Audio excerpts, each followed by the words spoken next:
Graça e paz, irmãos, que bom que você está aqui para aprendermos mais da Palavra de Deus. No resumo de hoje, nós vamos aprender a lição 9, que fala sobre os livros históricos e os livros poéticos. Os livros históricos são Josué, Juízes, Ruth, 1º e 2º Samuel, 1º e 2º Reis, 1º e 2º Crônicas, Esdras, Neemias e Ester. Os livros poéticos são Jó, Salmos, Provérbios, Eclesiastes e Cantares de Salomão. Só uma observação, nós falamos 1º Samuel e 2º Samuel, porque se tratam de livros, diferentemente de quando nós falamos 1ª Coríntios, 1ª João, porque nós estamos nos referindo a cartas dos apóstolos às igrejas. Então, neste caso, no Novo Testamento se refere a cartas. No Antigo Testamento se refere a livros. Durante esta aula, nós fizemos um panorama geral desses 17 livros da Bíblia. Eu quero te incentivar a ler a Palavra de Deus. Quando nós lemos os livros históricos, nós vemos que Deus é soberano, porque mesmo diante da história de Israel, onde teve idas e vindas, vitórias e derrotas, a gente pode ver que Deus continua soberano sobre a história. Josué, ele direcionou o povo para conquistar a terra prometida. Eles conquistaram as terras depois de muitas batalhas e entrou no tempo de juízes. Deus levantou muitos juízes num período de 300 anos mais ou menos, onde o povo continuou nesse ciclo, se desviando, sendo derrotados pelos inimigos, pedindo socorro. Deus, na sua misericórdia, levantava outro juiz. O povo se aproximava, mas com o tempo passava, eles se afastavam novamente. E, paralelamente, neste tempo de juízes, acontecia a história de Ruth. Porque, assim como hoje em dia tem muitas pessoas que se afastam de Deus, sempre tem aqueles que permanecem firmes. E foi isso que aconteceu com Ruth. Ao ler Josué, eu espero que você seja corajoso para lutar e conquistar as promessas de Deus na sua vida. Ao ler Juízes, eu desejo que você valorize as autoridades espirituais que o Senhor levanta para nos ajudar a ficarmos e nos mantermos no caminho. Ao ler Ruth, eu espero que você faça escolhas sábias e seja fiel e comprometido às pessoas que Deus colocou ao seu lado. Agora nós entramos em 1º e 2º Samuel. No 1º Samuel, a gente vê a história do sacerdote Samuel e do sacerdote Eli. Eles foram os últimos juízes da nação de Israel, pois o povo pediu um rei, como as nações vizinhas. Então Deus levantou Saul. Só que ele não preservou o seu coração. Então Deus o rejeitou e pediu para que Samuel fosse e ungisse a Davi como futuro rei. Neste meio tempo, Davi vence gigante, cuida de ovelhas, toca a harpa, foge de Saul, porque Saul fica com ciúmes dele, com inveja, enfim, é aquela luta. Quando a gente lê 2º Samuel, a gente começa a ver o reinado de Davi. Também vemos a fraqueza de Davi. E muitas outras coisas acontecem neste livro. Ao ler 1º e 2º Reis, nós vamos ver as histórias dos reis que governaram a nação de Israel. Alguns foram bons, outros nem tanto.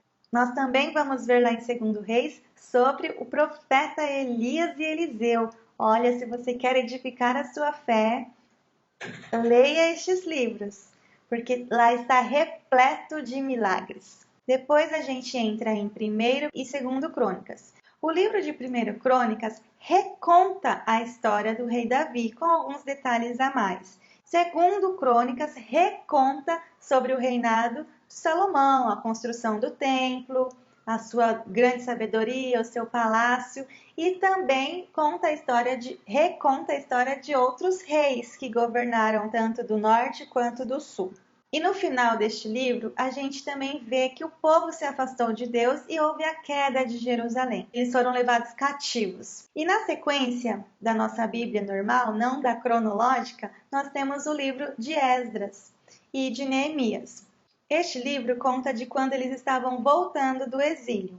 Então Esdras, ele era um escrivão e ele foi levantado por Deus para fazer com que o povo se voltasse para a Bíblia, que eles lessem novamente, voltassem a valorizar a palavra e os mandamentos do Senhor. E Neemias era um copeiro, e ele foi levantado por Deus também para a reconstrução dos muros de Jerusalém.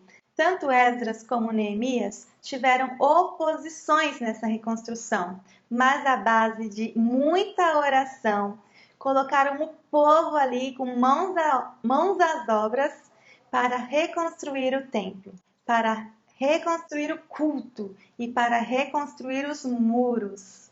Então, meu irmão, se você encontra oposição na missão que Deus tem dado a você, não desanime. Ore constantemente que você vai completar a obra, assim como eles concluíram.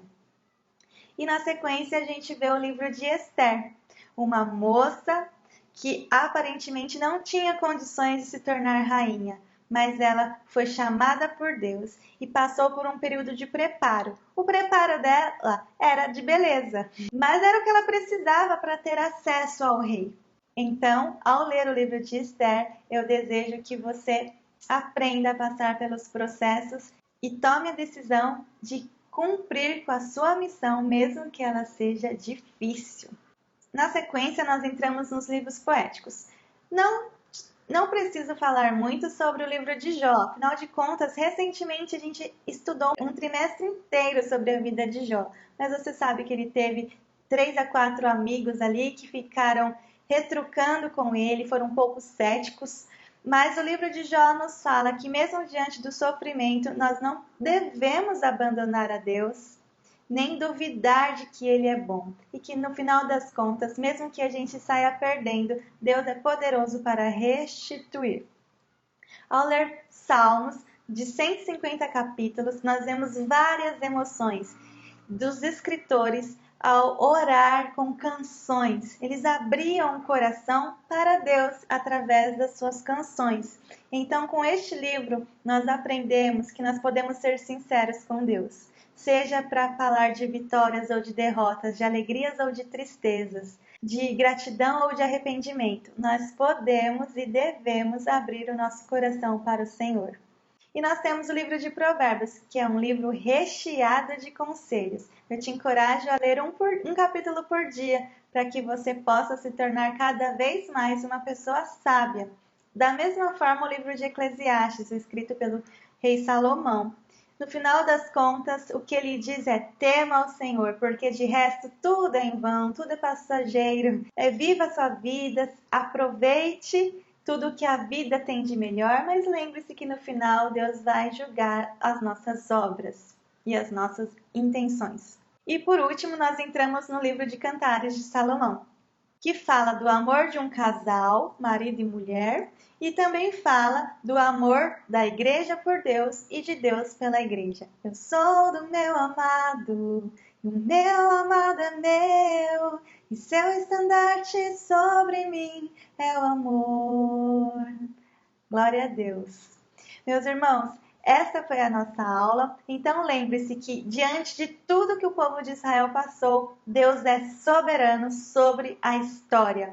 Se você precisa de sabedoria, lembre-se que Deus deixa muitos conselhos em sua palavra. E se você precisa de um incentivo na adoração, leia Salmos. Seja sincero nas suas orações e nas suas canções. Fiquem com Deus e espero você na próxima aula. Se der, venha no presencial. Se não der, conecte conosco na semana que vem. Um abraço!